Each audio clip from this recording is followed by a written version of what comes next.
ये है अमेरिका का वो जहाज जो यूएई के अंदर क्लाउड सीडिंग करवाता है और आर्टिफिशियल बारिश को बरसाता है। रिसर्च करने पे मालूम पड़ता है कि ये जहाज दुबई में मूसलाधार बारिश से तकरीबन एक दिन पहले ही 15 अप्रैल 2024 को शेख जायद एयरपोर्ट से टेक ऑफ करके यूएई के मुख्तलिफ इलाकों के ऊपर दुबई, रासुल खैमा, अजमान और शारजा की फिजाओं के ऊपर सराउंडिंग करता रहा। लेकिन कहने का मतलब तो ये है, जब ये जहाज सराउंडिंग कर रहा था तो क्या इसने क्लाउड सीडिंग भी की या नहीं की। अगर इस जहाज ने क्लाउड सीडिंग कर भी दी है, लेकिन क्लाउड सीडिंग करने के बावजूद भी इतनी तेज मूसलाधार बारिश होने का कोई सवाल ही पैदा नहीं होता, क्योंकि क्लाउड सीडिंग दरअसल एक बेस होता है जो कि चलते हुए बादलों के ऊपर नमक का स्प्रे किया जाता है, सॉल्ट स्प्रे किया जाता है। जो बादल ऑलरेडी किसी जगह पे बरसने के लिए जा रहे होते हैं वो यूएई की फिजाओं के ऊपर ही बरस जाते हैं, और जो उसके अंदर वाटर के मॉलिक्यूल्स हार्ड हो जाते हैं सॉल्ट स्प्रे करने के बाद, वो फिजाओं से नीचे फिर बरसने लग जाते हैं। लेकिन कहने का मतलब तो ये है कि अगर इस जहाज ने क्लाउड सीडिंग नहीं की तो इतनी ज्यादा मूसलाधार बारिश यूएई के अंदर पैदा कैसे हो गई। इतनी ज्यादा मूसलाधार बारिश किस वजह से हो गई कि यूएई के अंदर फ्लड आने तक की नौबत आ गई, और बेशुमार एरियाज यूएई के इस तरीके से फ्लडेड हो चुके थे कि वहाँ पर 6 से 7 फुट तक पानी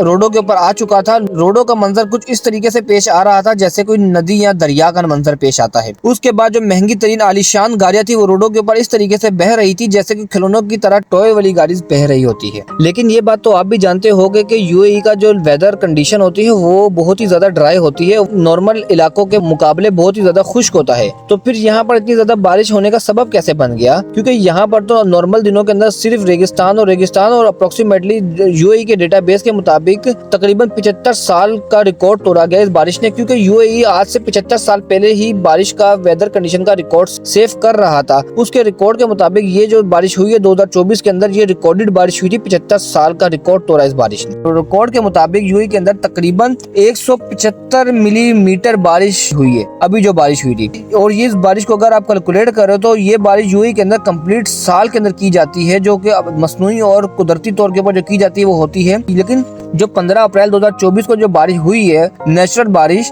कुछ ही घंटों के अंदर ये बारिश पूरी बरस गई और यूएई का सेवरेज सिस्टम सारा नाकाम हो गया। अभी ये यूएई का सेवरेज सिस्टम नाकाम हुआ या तो यूएई को इस तरीके से डिजाइन ही नहीं किया गया जिस तरीके से हमारी कंट्रीज डिजाइन हुई होती है। अभी इसके पीछे की हकीकत क्या है ये मैं आपको बताता हूँ, लेकिन उससे पहले आप लोगों के आगे रिक्वेस्ट करना चाहूंगा कि चैनल को लाइक भी करें, शेयर भी करें और सब्सक्राइब करना मत भूलिएगा, क्योंकि हम आप लोगों के लिए एफर्ट लगा के वीडियोस लेके आते हैं। मूसलाधार बारिश के बाद यूएई के अंदर तकरीबन 5 दिन तक घर, ऑफिस, स्कूल सब पानी के अंदर डूब गए। अप्रोक्सीमेटली 6 से 7 फुट तक का पानी भी जमा हो चुका था चंद एरियो के अंदर, और कुछ एरिया तो ऐसे थे जो कि बेसमेंट तक पूरे पानी से डूब गए थे। मिलियन ऑफ डॉलर और धर्म की गाड़ियां, एक्सपेंसिव और लग्जरीज गाड़ियां थी, वो सब की सब स्क्रैप के भाव बिकने लगी, क्योंकि उसके जितने भी वो अंदर कंपोनेंट थे वो सब पानी के अंदर भीग गए। पूरी गाड़ियां, पूरे विलाज और बेइंतहा का पानी जमा हो गया। इस सब की वजह बनी नेचुरल डिजास्टर, जो कि बारिश का सिलसिला ओमान की साहिल से ये बारिश का सिलसिला चलना शुरू हुआ। चलते चलते आस्ता आस्ता स्टार्टिंग ये बारिश ओमान से शुरू हुई, ओमान से होते होते ये बारिश आस्ता आस्ता यूएई तक पहुंच गई, जो कि सबसे बड़ा रीजन ये भी आप कह सकते हो कि ग्लोबल वार्मिंग का भी रीजन हो सकता है, क्योंकि टाइम टू टाइम जैसा कि आप लोग भी जानते हैं कि दुनिया के अंदर हीट स्ट्रोक बढ़ता जा रहा है। किसी जगह पे दिन ब दिन टेम्परेचर गिरता जा रहा है, किसी जगह पे टेम्परेचर दिन ब दिन बढ़ता जा रहा है, और विदाउट एनी रीजन गर्मी के अंदर बर्फ के ओले भी गिरने लग जाते हैं यूएई के अंदर और हर मिडिल ईस्ट की कंट्रीज के अंदर। ये कंट्रीज बिल्कुल ड्राई कंट्रीज होती है जहाँ पर सालों साल बारिश तक भी नहीं होती, लेकिन अभी कुछ सालों से ये मौसम ऐसा हो चेंज होता जा रहा है जैसे कभी बिना बताए बर्फ के ओले गिरने लग जाने, कभी तूफानी हवाएं, कभी पूरा रेगिस्तान सरसब्ज हो जाना। ये सबसे बड़ी जो